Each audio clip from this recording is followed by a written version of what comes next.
Hi, Miss Melinda's class. My name is Karen Wiggin. I am in college at Forsyth Tech, and my class is Interpersonal Communication. Does anybody know what that means? Okay, I'm going to explain it to you. Do you know what it means? What do you think it means? What do you think it means? Like communicate, like talking to other people. Right. Do you know how you would talk to other people? Like in a mean way, a friendly way? Like in a friendly way, but not a mean way. Okay. What about you, Riley? Well, just take a guess. It's okay, because you guys are going to learn this when you get older. We just kind of made it for you guys. Okay, so, it's by what it means is it's the process of people exchanging information through feeling, through verbal talking, like verbal, and for nonverbal. So like your body movement. So like shaking your head means no, or waving. That's all communication. So that's what that means, interpersonal communication. Okay, can you imagine not talking to people by mouth? How do you think that would feel if you couldn't talk? Go ahead. Like it would feel rough and sad because if you couldn't talk, you couldn't pretty much do anything, and talking takes everything to do. Right. What about you, Colby? People, like, if you were talking, people wouldn't know what you were saying. Right. To, like, do something. And if you were in school and you couldn't talk, it would be a hard thing for, like, your teacher to know what you're, like, That's doing. right. That's right. What about you? Go ahead. And when you're in college, you have to, like, talk and to your professor or whoever it is, you have to talk to get through life, and like pretty much everything Through your relationships and all that you stuff. have What about to- you, Layla? And like if they can't talk, they could use sign language if they That's know right. it. But you could also be lonely. Like what if you were stranded on a desert island? You wouldn't be able to talk to anybody, right? Yeah. So you'd be lonely. You'd be lonely. And that's like how a lot of old people feel when kids or their own kids don't talk to them. They're lonely. So that's kind of what it means. So you just think about, how it would feel if you were, not able to talk to anybody. So, okay. So does anybody know, this is a guess, a quote. There's a quote by Lawrence Clark Powell. I'm not sure who he is, but it says, "Write to understand, speak to be heard, read to grow." Do you guys know what that might mean? Write to understand. So you're going to write clearly on a piece of paper. You say you write clear so somebody can read it. You read. The more you read, the more communication, the more words you learn, the better you can speak. Okay? And then you want to be heard. So when you're talking to somebody, you want to, talk to them clearly so they understand what you're trying to tell them. So that's what that means. So now I'm going to explain some different communication competency skills. Okay? So think about this. What do you think communication competency awareness means? Self-awareness. What do you think that might mean? Go ahead, Colby. It might mean like You can take a guess. I forgot. I forgot. Go ahead. What do you think it might be? Self-awareness. Think about communication. Like talking or any kind of communication. Yeah, kind of. It's able to manage emotions. So, like airwaves. Right. You're sending. So, well, kind of. But think about it as like, okay, say if Colby got hurt, and you were sitting right next to him and he got hurt. How would you talk to Colby? Saying if he was You're hurt. okay, and saying do you need for me to go get someone? Exactly. And you're not yelling at him. You're saying it in a calm voice. So that's yourself. To go inside and get someone. Right. So that's your self-awareness. That you're aware of what you're saying to him, and you're saying it in a calm voice. So you go tell your teacher, another adult. So that's self-awareness. You're letting them know what's going on. All right, another one. Communication competency is adaptability. Adaptability. So meaning, what do you think that means? Go ahead, Riley. Take a guess. Go ahead, Colby.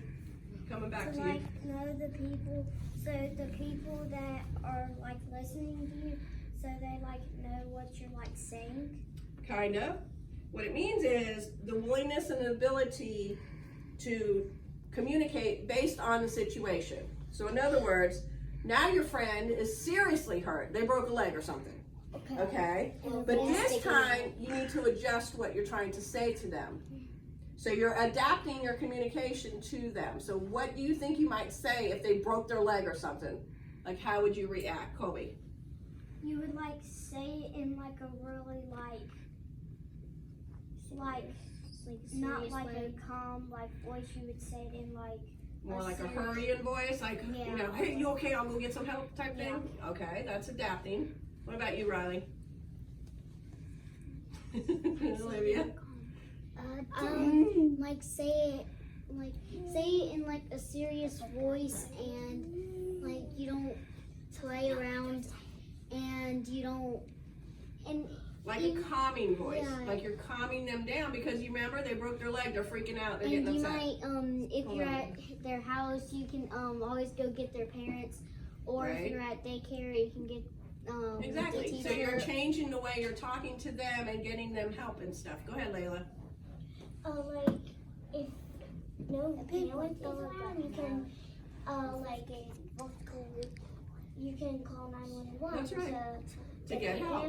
Yeah. So you're adapting. You're adapting to the situation. Okay.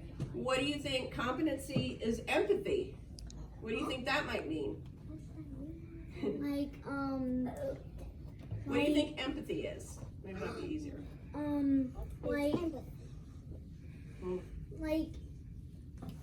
Like you're sending kind of messages to other people in like a calm voice or any type of voice you're in. Yeah, kind of. What it is you're understanding other people's emotions and feelings. So not everyone thinks or believes the same way you might. So you need to have people's feelings under consideration when you talk to them.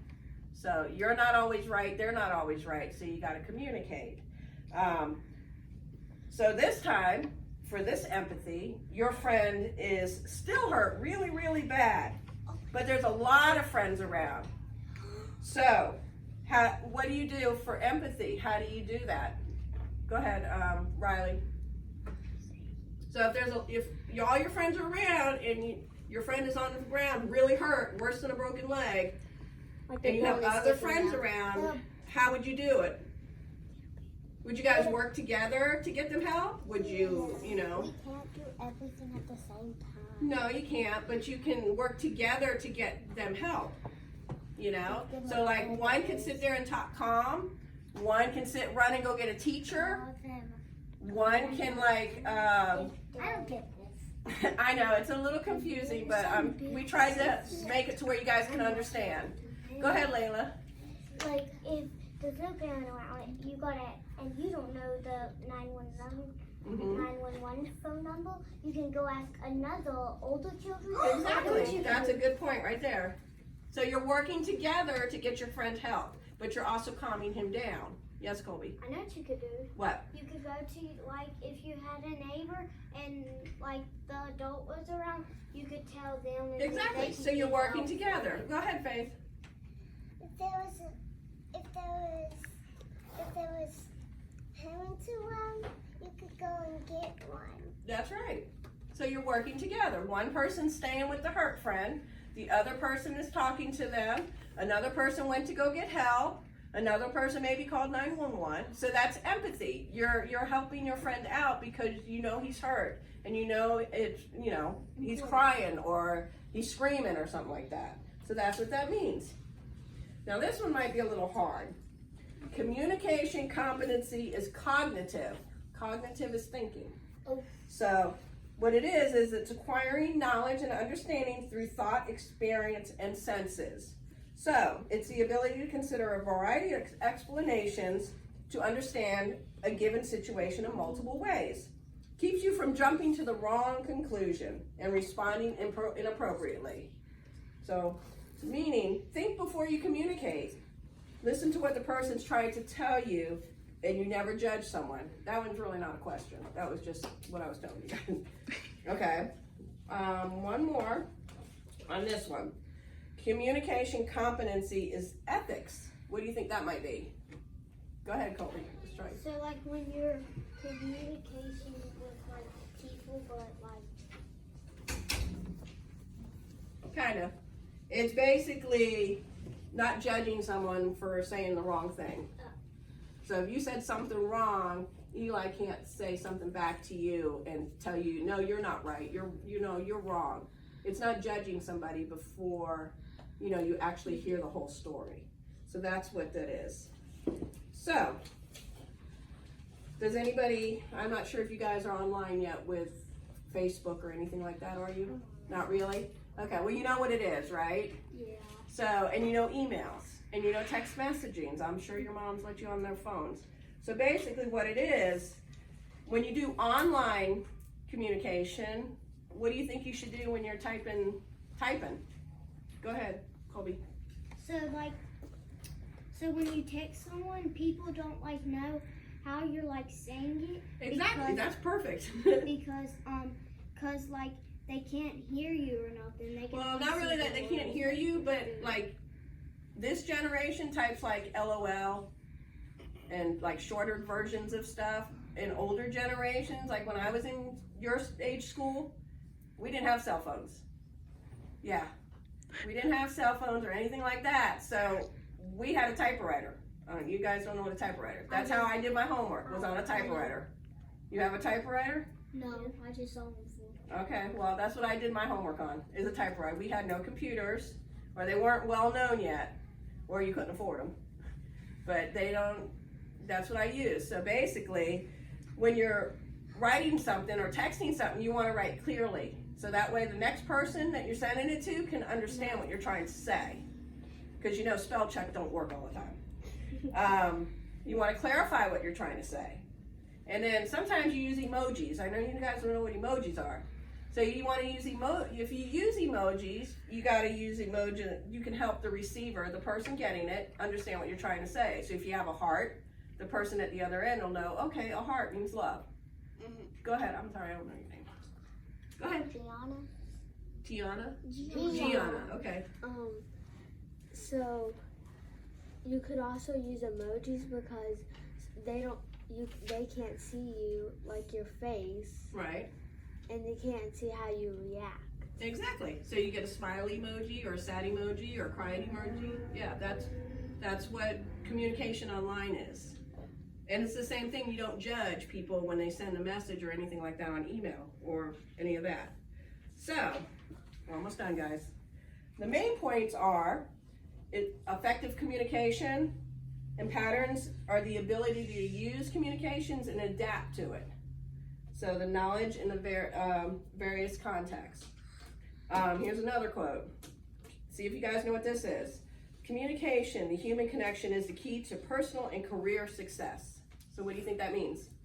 Go ahead, Olivia. Like if someone's like